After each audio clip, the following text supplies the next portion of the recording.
مرحبا يوتيوب، يا رب تكونوا بخير. اليوم رجعت لكم فيديو ان شاء الله يكون غير شكل. طبعا الفيديو هذا انا صورته قبل يومين، البارحه دا اسوي الاديت واكتشفت انه اني ما مسوي مقدمه للفيديو.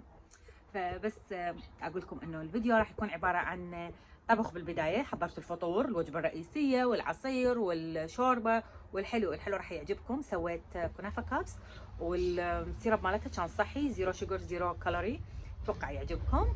وشنو بعد؟ والجزء الثاني كنت اسوي شعري وبقينا نسولف سوا، بسولف وياكم ايش سوالف حلوه. فاللي يحب السوالف يباع بالاخير، واللي يحب الطبخ يباع بالبدايه. واذا تشوفوهم اثنيناتهم انا احبكم اكثر.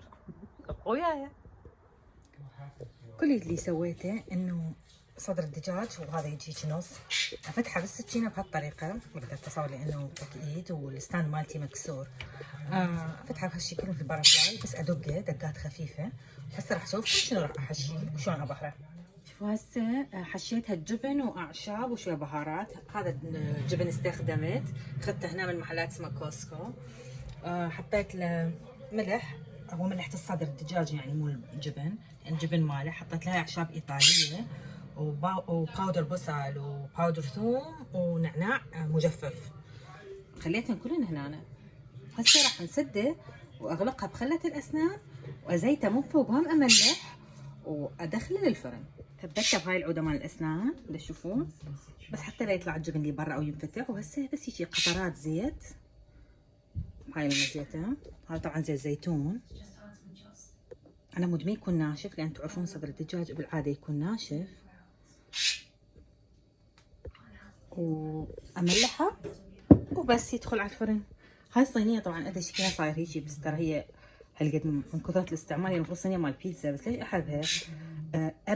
ابد ما يلزق بها الغراض، يعني لا احط سلوفان ولا احط اي شيء، معجنات، صدر الدجاج، سمك، كله. بس وراها انا اقول لكم صح تلونت حرامات. دا اريد القي البديل مالتها، يعني او وحده مثلها. كلها دا القى منها المزرفه وخفيفه ما تعجبني. فيعني اذا لقيتوا منها اخذوها وعلى ضمانتي. انا اخذتها منهم قدس مره وكنت دائما اشوفها، بس كانت بعدها جديده، ما صاير هاي التلونات بيها. لو ادري ما اخذ اكثر من وحده. على كل نكمل الدجاج. اما الحلو اليوم فواضحه الخطه، مو واضحه. عندي هاي مثل شعريه مال كنافه، راح اموع زبد بالميكروويف والوثها بيجي واكسرها بايدي. وعندي هذا الجبن راح استخدم من عنده واحطهن بهاي الاكواب. اسوي اكواب الكنافه بالجبن. خويا طبعا بما انه العجز القاتل تعرفوني، فهو لازم افتفتها واقصقصها واضرب بالسكينه. فشنو هي وبالكيس مالتها سويت لكم زين كلها كسرتها هيك. شنو هذيك الفتافيت. وهسه راح افرغها بالكاسه واحط عليها الزبد. مو كله، راح احط جزء من الزبد والجزء الاخر راح ادهن بيه القوالب. ادهن القوالب يخالف كميه زبده يعني زينه، لان حتى ما تلزق، ونصعد بيها الاطراف. والباقي نحطه على الكميه هاي ونعجنه بيها. خلي اكمل وارجع لكم. طبعا ما عندكم بالاصوات الاولاد يبعون فيلم، يعني حطيت يعني بين ما يصير وقت الصيام وقت الفطور. الصيام بين ما يصير وقت الفطور شوي يتعبون مني، يصير الوقت متاخر. هسه ساعه 5:59 يعني اولموست 6، فوصل حقها بعدهم ساعتين. قلت لهم باعوا فيلم. فعلى كل احنا حطيت الزبد وشي بس افتكها هي يسموها العوصه، ما اعرف شو يسمونها العمليه. مثل عجنها يعني الزبد بس خليه يطلع، بس الكنافه كلها بالزبد، او هي مو كنافه مثل الشعريه هاي العجينه يعني. واكو يحطوا لها ملون غذائي، انا ما افضل ملون غذائي، يعني يعجبني لونها ذهبي بس هو حسب الرغبه يعني. وتروح موزعها وين بالقوالب. ايش راح اسوي؟ راح احط طبقه من عندها هذا الاكواب، وحتى بس اشوفكم حتى ما اطولها عليكم. مو اخليها الطبقه بهالشكل، اقدر اضغط عليها بايدي بس حتى يصير شكلها حلو مرتب. اجيب اي كوب، انا عندي كوب بلاستيك وهنا الوعث بقه من وراء الزبده هاي، اضغط عليها بهالطريقه راح تصير شكلها على شكل كوب. حتى يعني تطلع على الاطراف هم، يعني شوفوا ما طلعت راح تطلع بعد. اتمنى وصلت الفكره يعني. حتى شنو يصير الجبن بالنص ونحط طبقه ثانيه. هالطريقه بالضبط.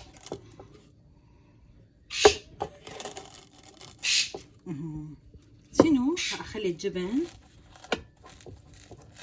وراها اخلي بعد طبقه من هاي العجينه مال كنافه.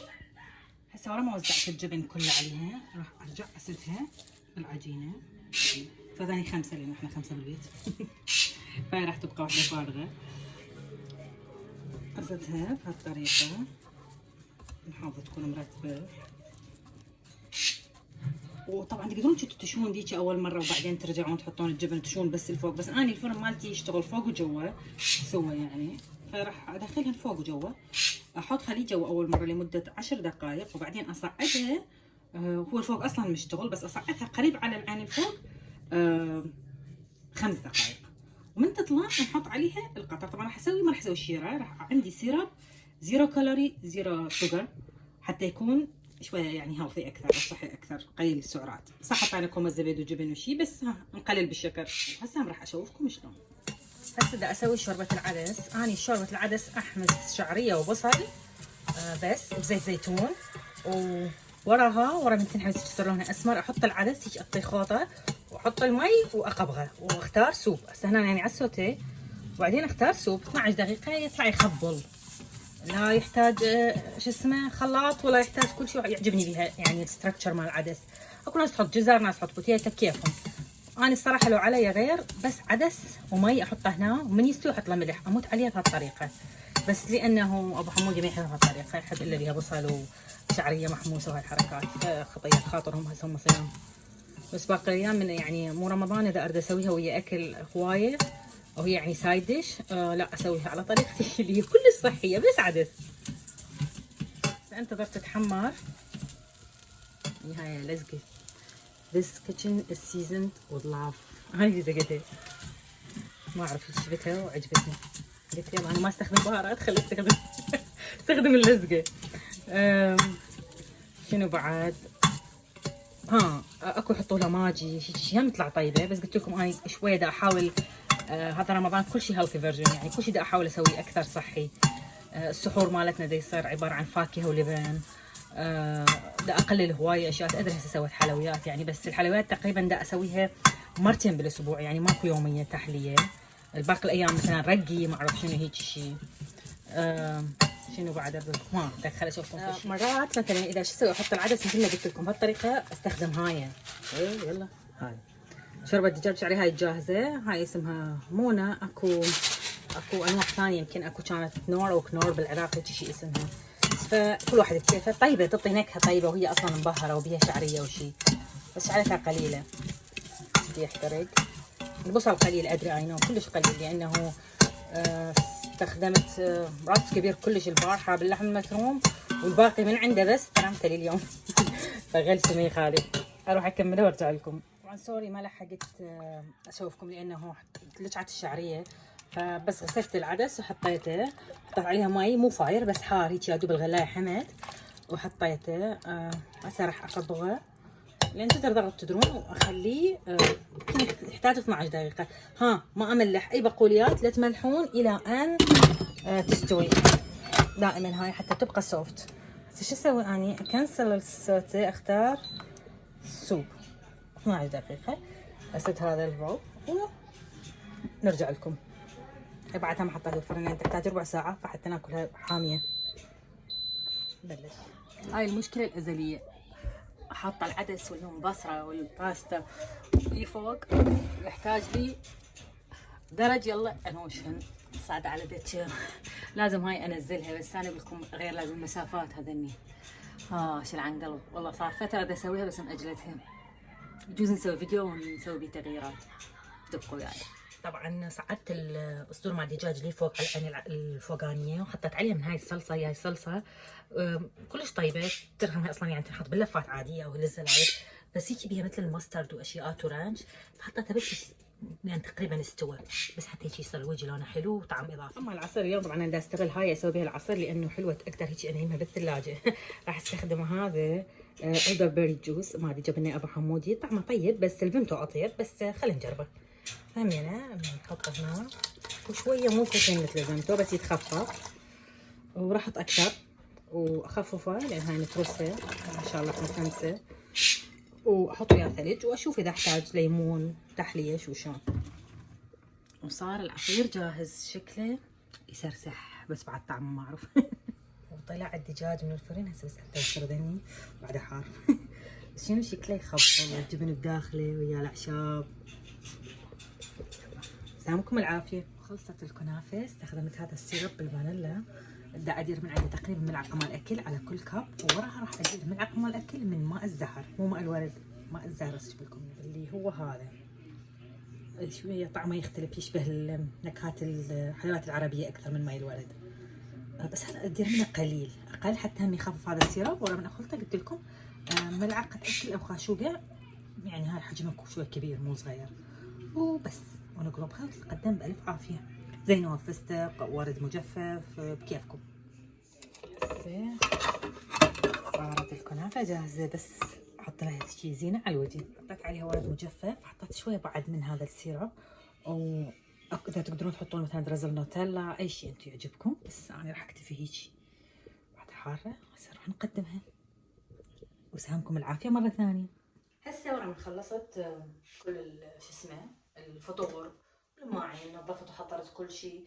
شفت سويت صدور الدجاج، سويت الحلو الكنافه او سويت العصير، سويت الشوربه. ف شوي واحد يهتم بنفسه. اخذت شاور سريع ودا اسوي شعري، لبست هاي قلبيه شي بسيط كلش خفيفه. طبعا ما تعرف شلون اشوفكم فيها رسمه. طمست فيها رسمه هاي من هي شايله اياها، ما كنت اقدر احرك لاني مثبته بالقوه ان هي شايله شي خشي على راسي. رسمه مال يعني حسيتها مغربيه افريقيه هيك شيء. طبعا هاي يمكن اصلا مال بيتش، اخذتها منها ب$9.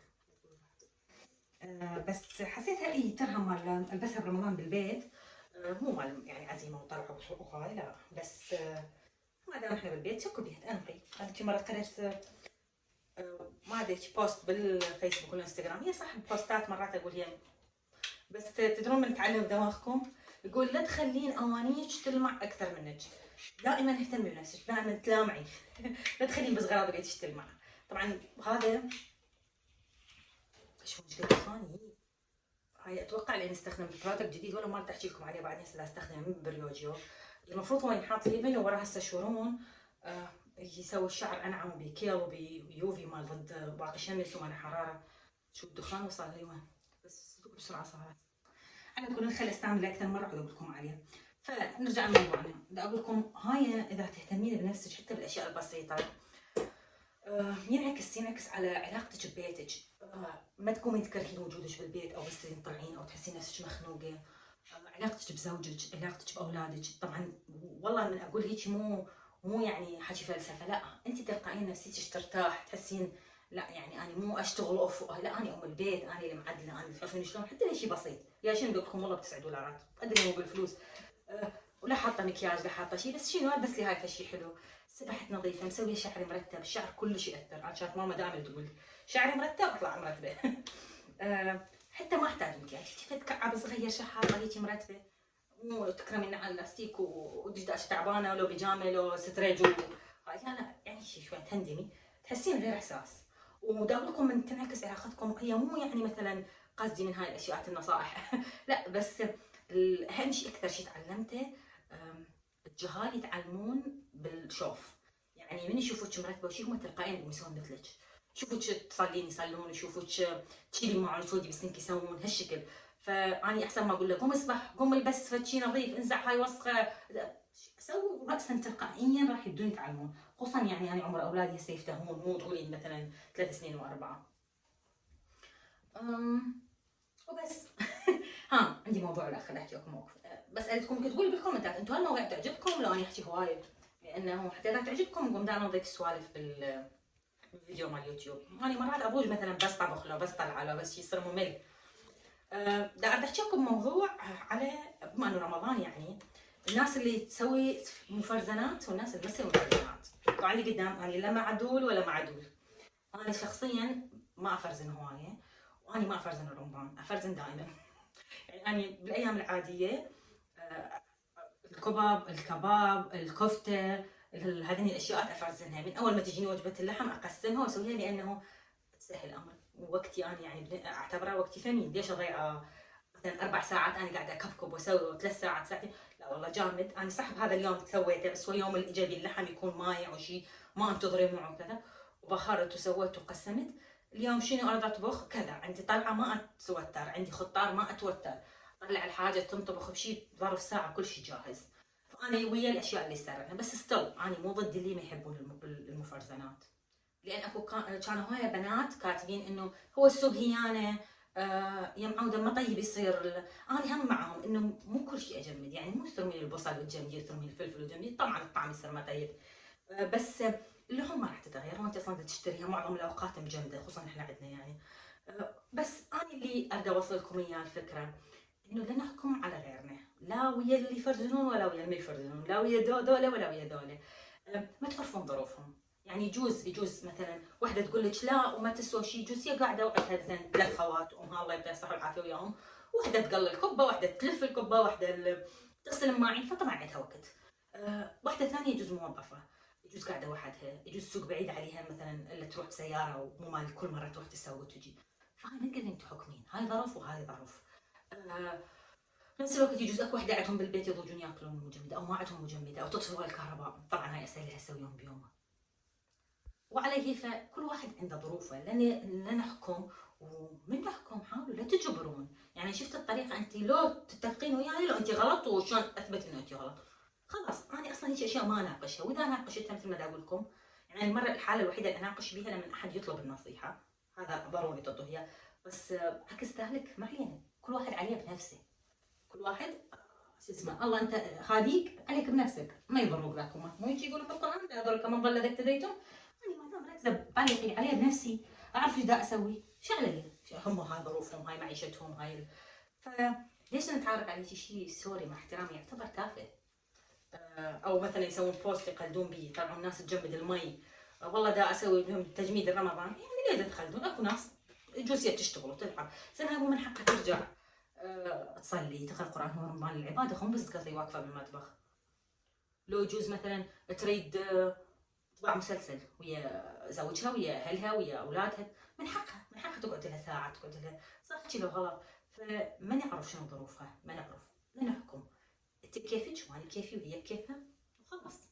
هيك تصير احلى، تصير بلا يعني نضيع طاقتنا على اشياء وناخذ من طاقه غيرنا وننطي طاقتنا غيرنا، اشياء ما تسوى، لا حتفيدني ولا حتفيده، ولا اثبات الراي بهالحاله بفوز اي طرف. وبس. ما اطول عليكم، صار الفيديو كلش طويل صحيح، ادري بعد يوم خلصه شعري، بس شعري ياخذ وقت، فلهنا راح اقول لكم خلص الفيديو لهذا اليوم، اتمنى يكون عجبكم، ومثل كل مره لا تنسون لايك وشير وسبسكرايب وكل شيء وكل شيء، واشوفكم بالفيديو الجاي ان شاء الله، مع مليون سلامه.